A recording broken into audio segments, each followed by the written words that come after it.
আসসালামু আলাইকুম সুপ্রিয় শ্রোতা এবং দর্শক, আশা করি সবাই ভালো আছেন। আলহামদুলিল্লাহ, আমিও ভালো আছি। সুপ্রিয় ভিউয়ার্স, আজ আমি অত্যন্ত গুরুত্বপূর্ণ একটা বিষয় নিয়ে আলোচনা করব। আজকের আমার আলোচনার বিষয় হলো সংশোধিত বদলি নীতিমালা। তো ভিউয়ার্স, অনেকে আমার কাছে জানতে চেয়েছেন যে সংশোধিত বদলি নীতিমালা এখানে কি কি বিষয়গুলা উত্থাপিত হয়েছে। তো ভিউয়ার্স, আমরা দেখে নেই সংসদের বদলি নীতিমালাটি। তো নীতিমালাটি আমি প্রথমে ওপেন করলাম। এই হচ্ছে সংশোধিত 21 তারিখে প্রতিস্থাপিত সমন্বিত অনলাইন বদলি নির্দেশিকা 2022, যেটা সেই নির্দেশিকাটি প্রাথমিক বিদ্যালয়ে কর্মরত শিক্ষক এবং প্রাথমিক শিক্ষা অধিদপ্তরাধীন মাঠ পর্যায়ে সকল সরকারি কর্মচারীর ক্ষেত্রে প্রযোজ্য এটা। তো প্রথমে যেটা রয়েছে সেটা হচ্ছে যে প্রাথমিক বিদ্যালয়ের কর্মরত শিক্ষক বদলি। এখানে বদলির সময়কাল যেটা হলো প্রধান শিক্ষক এবং সহকারী শিক্ষকদের প্রতি শিক্ষা বছরের জানুয়ারি থেকে মার্চ মাসের মধ্যে একই উপজেলা থানা, আন্তঃ উপজেলা থানা, আন্তঃজেলা, আন্তঃবিভাগ বদলি করা যাবে। যেটা আগে ছিল একই উপজেলার ভিতরে শুধু বদলি, সেই নীতিমালা সারা দেশের জন্য এখন প্রযোজ্য হবে। বদলির সময়কাল ব্যতীত অন্য যে কোনো সময়ে কোনো বিদ্যালয়ের প্রধান শিক্ষকের পদ শূন্য হলে সেই পদে প্রধান শিক্ষক বদলি করা যাবে। বদলির কর্তৃপক্ষ জেলার প্রাথমিক শিক্ষা অফিসার তার নিজ অধিক্ষেত্রে একই উপজেলার মধ্যে সংশ্লিষ্ট উপজেলা বা থানা শিক্ষা অফিসারের সুপারিশক্রমে সহকারী শিক্ষকদের আন্তঃবিদ্যালয় বদলির অনুমোদন প্রদান করতে পারবেন।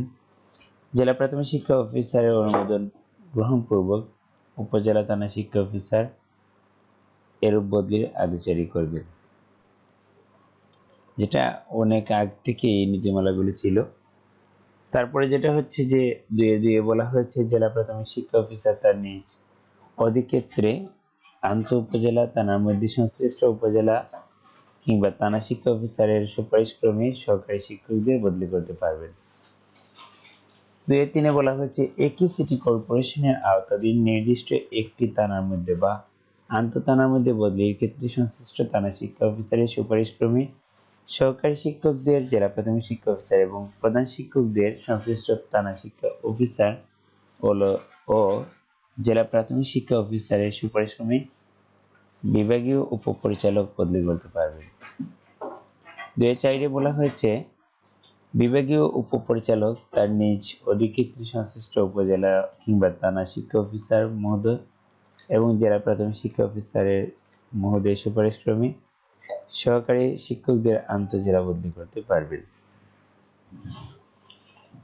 বিভাগীয় উপপরিচালক মহোদয় তার নিজ অধিক্ষেত্রের উপজেলা শিক্ষা অফিসার ও জেলা প্রাথমিক শিক্ষা অফিসারের সুপারিশক্রমে প্রধান শিক্ষকদের একই উপজেলা, আন্তঃ উপজেলা এবং আন্তঃজেলা বদলি করতে পারবেন। আন্তঃবিভাগ এবং প্রশাসনিক বদলির ক্ষেত্রে বদলির কর্তৃপক্ষ বলতে মহাপরিচালক প্রাথমিক শিক্ষা অধিদপ্তরকে বোঝাবে। তারপরে সাধারণ বদলির কিছু শর্তাবলী এখানে দেওয়া হয়েছে। সরকারি শিক্ষক পদে চাকরির মেয়াদ ন্যূনতম 2 বছর পূর্ণ হলে এবং পদ শূন্য থাকলে আন্তঃ উপজেলা, জেলা, আন্তঃজেলা, আন্তঃবিভাগ বদলি করা যাবে। তবে উক্ত 2 বছরের মধ্যে একই উপজেলা বা থানায় পদ শূন্য হলে বদলি করা যাবে। এছাড়াও যে কোনো বদলির পর 3 বছর অতিক্রান্ত না হলে কোনো শিক্ষক পুনর্বদলির জন্য বিবেচিত হবেন না।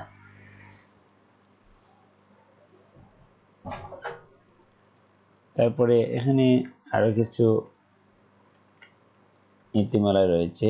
প্রধান শিক্ষক বা কোনো সহকারী শিক্ষক প্রধান শিক্ষক পদে পদোন্নতি প্রাপ্ত হলে উক্ত পদে তার চাকরির মেয়াদ 2 বছর পূর্ণ হলে পদ শূন্য থাকা সাপেক্ষে আন্তঃ উপজেলা কিংবা থানা, আন্তঃজেলা এবং আন্তঃবিভাগ বদলি করা যাবে। তবে উক্ত 2 বছরের মধ্যে এক উপজেলা বা থানায় পদ শূন্য হলে বদলি করা যাবে। এক্ষেত্রে বদলির পর 3 বছর অতিক্রান্ত না হলে কোনো শিক্ষক পুনর্বদলির জন্য বিবেচিত হবেন না। 3-4 বলা হয়েছে যে সকল বিদ্যালয়ে 4 জন বা তার কম সংখ্যক শিক্ষক কর্মরত আছেন কিংবা শিক্ষক শিক্ষার্থীর অনুপাত 1:40 বেশি রয়েছে সেই সকল বিদ্যালয় থেকে সাধারণভাবে শিক্ষক বদলি করা যাবে না, তবে প্রতিস্থাপন বা পদায়ন সাপেক্ষে বদলি করা যাবে।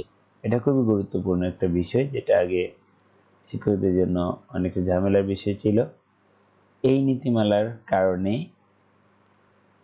শিক্ষকরা বদলি হওয়ার সুযোগ পাবেন। শিক্ষক কর্মচারী অনুপাত নির্ধারণের ক্ষেত্রে ডাবল শিফটে শ্রেণী কার্যক্রম পরিচালনাকারী বিদ্যালয়সমূহের ক্ষেত্রে যে কোনো এক শিফটে শিক্ষার্থীর যথা প্রথম ও দ্বিতীয় অথবা তৃতীয় হতে পঞ্চম শ্রেণী শিক্ষার্থী সংখ্যার মধ্যে যে সংখ্যা বেশি হবে তাকে 1:40 অনুপাত হিসেবে বিবেচিত হবে। এটা শিক্ষকদের জন্য অত্যন্ত গুরুত্বপূর্ণ বিষয়। যদি শিক্ষার্থীর সংখ্যা যে কোনো যে শিফটে বেশি হবে, সাধারণত 3 থেকে 5 অর্থাৎ দ্বিতীয় শিফটে শিক্ষার্থীরা বেশি হয়ে থাকে, যদি কোনো বিদ্যালয়ে প্রথম শিফটে শিক্ষার্থী বেশি হয় তাহলে তাদেরকে প্রথম শিফটের, আর যদি দ্বিতীয় শিফটে শিক্ষার্থী বেশি হয়ে থাকে তাহলে দ্বিতীয় শিফটে শিক্ষার্থীদেরকে বিবেচনা করে 1:40 এটা ধরে হিসাব করে নিতে হবে। নদী ভাঙ্গন বা অন্য কোনো প্রাকৃতিক দুর্যোগের পরিপ্রেক্ষিতে কোনো শিক্ষকের বসতভিটা বিলীন হওয়ার ফলে স্থায়ী ঠিকানা পরিবর্তিত হলে বা কোনো উপজেলা, থানা, পৌরসভা, সিটি কর্পোরেশন প্রশাসনিক পুনর্গঠনের কারণে কোনো শিক্ষকের স্থায়ী ঠিকানা ও কর্মস্থলের ঠিকানা পরিবর্তিত হয়ে দুটো ভিন্ন উপজেলা বা থানা পৌরসভার অন্তর্ভুক্ত হলে উক্ত শিক্ষককে নিজ স্থায়ী ঠিকানা বদলি করা যাবে। এক্ষেত্রে সংশ্লিষ্ট উপজেলার সরকারি কমিশনার, ভূমি ও ইউনিয়ন পরিষদ চেয়ারম্যান, ওয়ার্ড কাউন্সিলের প্রত্যয়নপত্র, স্থায়ী ঠিকানার জমির দলিল ও খতিয়ান, বাড়ি হোল্ডিং নাম্বার, সিটি কর্পোরেশন এলাকার জন্য ভূমি উন্নয়ন কর্পোরেশনের রসিদ, পৌর বা ইউনিয়ন পরিষদ কর্পোরেশনের রসিদ সহ আবেদন করতে হবে।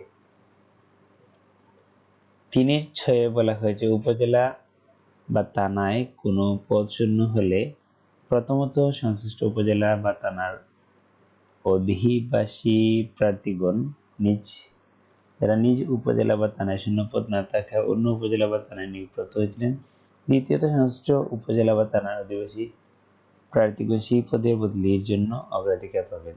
তবে একাধিক পদ শূন্য থাকলে অন্য উপজেলা বা থানা, জেলা, বিভাগের শিক্ষকগণ একইভাবে বদলির জন্য বিবেচিত হতে পারবেন। তবে আন্তঃ-উপজেলা, থানা কিংবা আন্তঃ-জেলা কিংবা আন্তঃ-বিভাগ বদলির ক্ষেত্রে বদলিকৃত শিক্ষকের জ্যেষ্ঠতা প্রাথমিক ও গণশিক্ষা মন্ত্রণালয় কর্তৃক জারিকৃত সর্বশেষ পরিবর্তিত নীতিমালা দ্বারা নির্ধারিত হবে। উপজেলা বা থানার মধ্যে একই পদে একাধিক আগ্রহী প্রার্থী থাকলে তাদের মধ্যে যথাক্রমে দূরত্ব, লিঙ্গ, চাকরির জ্যেষ্ঠতা, প্রতিবন্ধিতা, বিবাহ, স্বামীর মৃত্যু, বিবাহ বিচ্ছেদ এসব বিষয় বিবেচনায় নিয়ে অগ্রাধিকার নির্ধারণ করতে হবে। প্রতিবন্ধকতার ক্ষেত্রে শিক্ষকের সন্তান কিংবা স্বামী স্ত্রী প্রতিবন্ধী হলে তাকে অগ্রাধিকার পাবেন। উপজেলার মোট পদের সর্বাধিক 10% পদে সংশ্লিষ্ট উপজেলার বাইরে থেকে উপযুক্ত শিক্ষক পদ শূন্য সাপেক্ষে বদলি করা যাবে। চাকরি লাভের পূর্বে এবং চাকরি লাভের পর বিবাহ বন্ধনে আবদ্ধ হয়েছেন এমন শিক্ষক স্বামী অথবা স্ত্রীর স্থায়ী ঠিকানা বদলি হতে ইচ্ছুক হলে তাদেরকে আবেদনের পরিপ্রেক্ষিতে শূন্য পদের বিপরীতে বদলি করা যাবে। এ ধরনের বদলির ক্ষেত্রে বিবাহের সময় স্বামী স্ত্রীর যে স্থায়ী ঠিকানা ব্যবহার করা হয়েছে ওই ঠিকানা বদলির ক্ষেত্রে অনুচ্ছেদ 3-8 এ বর্ণিত 10% পূরণের শর্তটি প্রযোজ্য হবে না। এর বদলির ক্ষেত্রে স্বামী স্ত্রী স্থায়ী ঠিকানার সাপেক্ষে বিয়ের কাবিননামা, প্রত্যয়নপত্র, সংশ্লিষ্ট পৌর মেয়র, ইউনিয়ন পরিষদের চেয়ারম্যান, ওয়ার্ড কাউন্সিলের প্রত্যয়নপত্র, স্বামী অথবা স্ত্রী স্থায়ী ঠিকানার জমির দলিল, খতিয়ান এবং ভূমি উন্নয়ন কর পরিশোধের রসিদ সহ আবেদন করতে হবে। তবে এই সুযোগ তারা সমগ্র চাকরিকালে সর্বোচ্চ একবার গ্রহণ করতে পারবেন। তবে চাকরি বিজ্ঞপ্তির পূর্বে বিবাহ হয়ে থাকলে শিক্ষক স্বামী স্ত্রী স্থায়ী ঠিকানা বদলির ক্ষেত্রে 10% কোটা পূরণের শর্তের আওতায় আসবে। তারপরে 3.10 বলা হয়েছে বিধবা কিংবা তালাকপ্রাপ্ত শিক্ষক তার স্থায়ী বা বর্তমান ঠিকানা বদলে দিতে পারবে এবং বিধবা তালাকপ্রাপ্ত শিক্ষক পুনরায় বিবাহ বন্ধনে আবদ্ধ হলে স্বামীর স্থায়ী বর্তমান ঠিকানা বদলে হতে ইচ্ছা পোষণ করলে কাবিননামা প্রত্যয়পত্র সহ আবেদনের ভিত্তিতে পদ শূন্য থাকা সাপেক্ষে বদলি করা যাবে। এর বদলির ক্ষেত্রে নিজের স্থায়ী বর্তমান ঠিকানার সাপেক্ষে এবং স্বামী স্থায়ী ঠিকানার সাপেক্ষে সংশ্লিষ্ট পৌর মেয়র, ইউনিয়ন পরিষদের চেয়ারম্যান, ওয়ার্ড কাউন্সিলরের প্রত্যয়পত্র, স্বামীর স্থায়ী ঠিকানার জমির দলিল ও খতিয়ান, ভূমি উন্নয়ন কর্পোরেশনের রসিদ সহ আবেদন করতে হবে। 3.11 নং অনুচ্ছেদে বলা হয়েছে বিধবা বা তালাকপ্রাপ্তা শিক্ষককে তার আবেদনের প্রেক্ষিতে পিতা বা তার স্থায়ী ঠিকানায় অথবা তার স্বামী বর্তমান স্থায়ী ঠিকানায় বদলি করা যাবে। এক্ষেত্রে পিতার বা তার বর্তমান স্থায়ী ঠিকানার সপক্ষে সংশ্লিষ্ট পৌর মেয়র, ইউনিয়ন পরিষদের চেয়ারম্যানের প্রত্যয়নপত্র, পিতার স্থায়ী ঠিকানার জমির দলিল, খতিয়ান ও ভূমি উন্নয়ন কর্পোরেশনের রসিদ সহ আবেদন করতে হবে। তবে এই সুযোগ তার সমগ্র চাকরিকালে সর্বোচ্চ একবার গ্রহণ করতে পারবেন।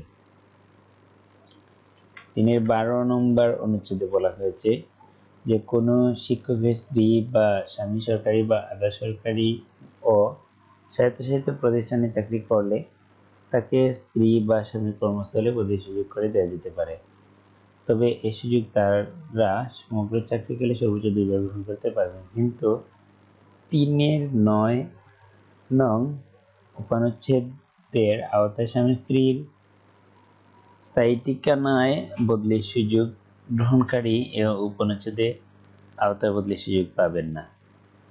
প্রশাসনিক কারণে অনেক সময় বদলি হয়ে থাকে। তো প্রশাসনিক কারণে বদলি যদি করতে হয় বা বদলি হয় কোনো শিক্ষক, তাহলে সেক্ষেত্রে যেটা হচ্ছে যে 3 বছরের মধ্যে শিক্ষক আবার বদলির আবেদন করতে পারবেন না। তারপরে আরো কিছু সংযুক্তি যেমন ডিপিএড বা সিএনএর জনিত কারণে কিংবা বরখাস্ত কিংবা মাতৃত্ব ছুটিজনিত কারণে শিক্ষক যদি বিদ্যালয় থেকে কম হন, সেক্ষেত্রে জেলা প্রাথমিক শিক্ষা অফিসার মহোদয় নির্দিষ্ট সময়ের জন্য বদলি করার সংযুক্তি প্রদান করতে পারেন। এই সংযুক্তি স্বয়ংক্রিয়ভাবে সময় শেষ হলে বাতিল হয়ে যাবে। তবে সংশ্লিষ্ট কর্তৃপক্ষ কিংবা ঊর্ধ্বতন কর্তৃপক্ষ যদি চান, তাহলে মেয়াদের পূর্বেও শিক্ষকের এই সংযুক্তি বাতিল করতে পারবেন। আর বদলির সময়কাল হচ্ছে জানুয়ারি মাস এবং জুলাই মাস প্রতি বছরের এই সময়ে বদলি হতে পারবেন। এই ছিল মোটামুটি বদলির পূর্ণাঙ্গ নীতিমালা। তো ভিউয়ার্স, ভিডিওটি যদি আপনাদের কাছে ভালো লেগে থাকে তাহলে লাইক, কমেন্ট এবং শেয়ার দেওয়ার জন্য অনুরোধ করছি এবং পরবর্তী ভিডিও দেখার আমন্ত্রণ জানিয়ে আজকের মতো বিদায় নিচ্ছি। আল্লাহ হাফিজ, আসসালামু আলাইকুম।